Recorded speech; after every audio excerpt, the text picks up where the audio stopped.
Hi guys, today ไลฟ์มาพอดีป่ะจะไลฟ์ไลฟ์แบบนี้แล้วก็fruit cake 还得 fruit cake ไลฟ์แบบว่าเชฟที่ว่าพี่ก็จะหมดรู้ซาลี่เลยไปบ่เนาะ ไม่ซ้ำเหรอ โอเคจะสุกเข้าไหม ไม่ซ้ำเหรอบ าลีเป้าเสร็จแล้วบาลีเป้าเสร็จแล้วအပန်းလေးရ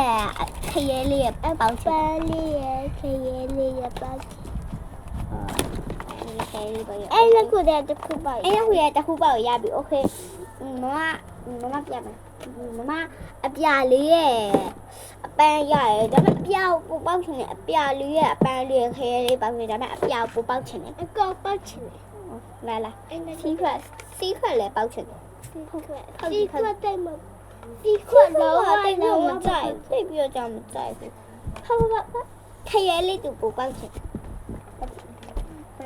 တော့ချင်တယ်ပဲဝါစီကျမကိုယ်လောက်ထားပါနော်သူ supply တိုင်းဖို့ supply တိုင်းဟောဒါသူက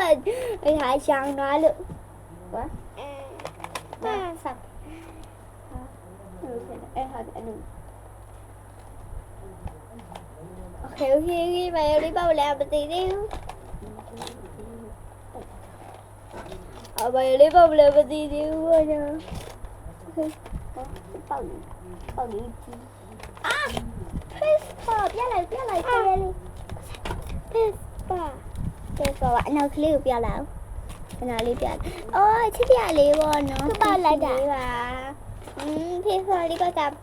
น้องหายใจแล้วไหลแบบนี้ถ้าพ่อพี่เราเอ้ยว่าဗီဒီယိုအစောစီကြည့်ပြီးတော့ကျေးဇူးများကြီး